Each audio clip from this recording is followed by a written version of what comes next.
Earthlings! So today, i-review natin, or let's just quick review of the new realme C15 phone. Ayan. It comes with this limited edition doodle box. Konti lang ang meron nito, magkakaroon nito. So, available to this August 20. Nauna. Yan.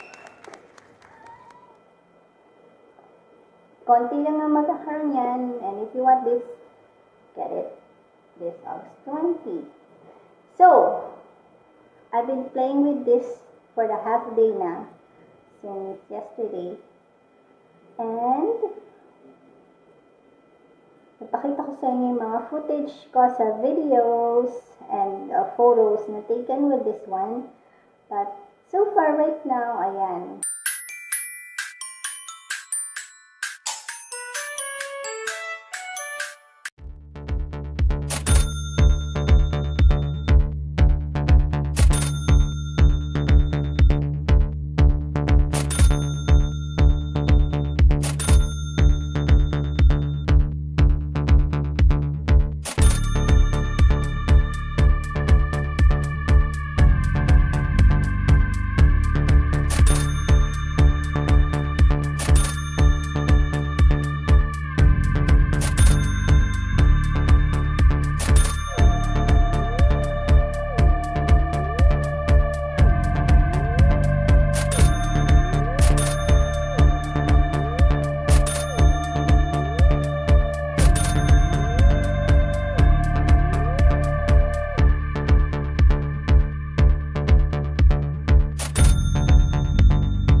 Ayan. Ang ganda niya. May pagka-matte yung finish niya. Ayan. And then, of course, ang quad cam. Ayan. Quad cam siya with a matte finish. Malaki din yung screen. Oops. Ayan. Malaki yung screen niya. And mabilis naman yung operation niya. So far, nung nakuha ko to, naka-half charge na siya. So, I think I've been playing with this for half day na. Since this morning. No, almost 1 day na. And still, half pa rin yung charge niya. Anyway, yun. Maganda siya sa photography and sa video. Makikita niyo yung footage. Please continue watching. And yan.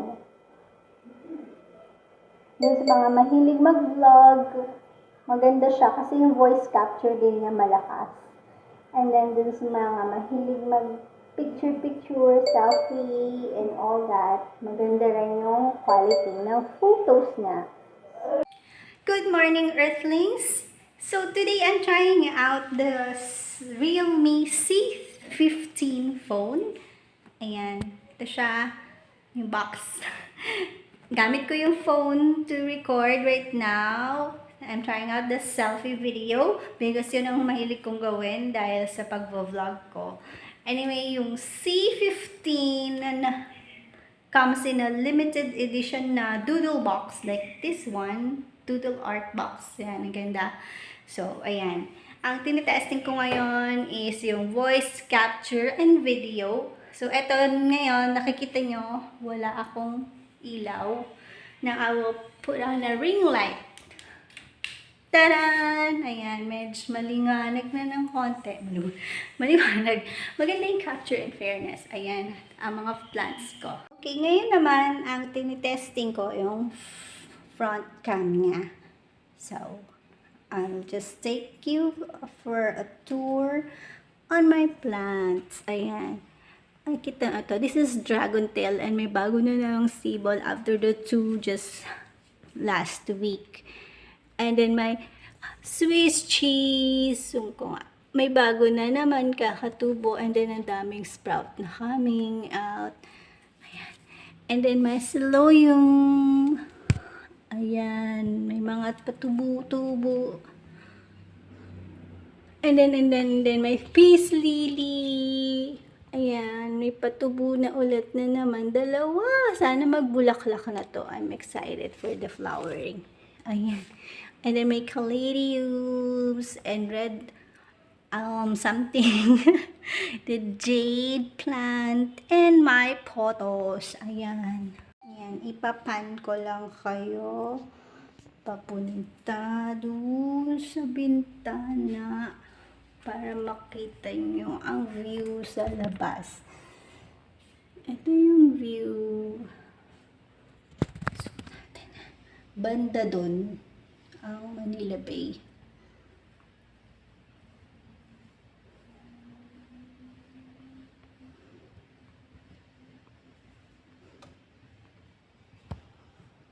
Ayan.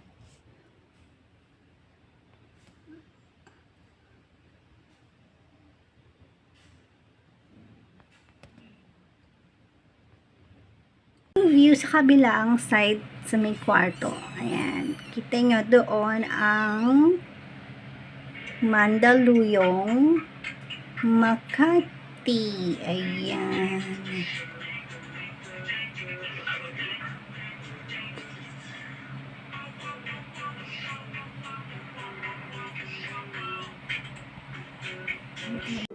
Okay, there's one thing I've noticed about the realme C15. Wala na siyang buttons. Wala na yung mga buttons dito sa left side. Nandito na lang siya sa right. Yung ibang realme meron pa sa left. Ito wala na. So medyo nalito ako nang nagtatry ako mag-volume up and volume down. Wala na dito. So, nandito na siya lahat. Tapos yan. Ito na. I really suggest getting a realme. Any other realme phones really is good. Kasi I've been using the 6i and the 5 Pro and it's really good. And now this one, quad cam, oh my god, exciting. Don't forget to subscribe. If you're already a subscriber, please click the bell button so you get notified for new updates. Okay, thank you and stay gorgeous. Bye!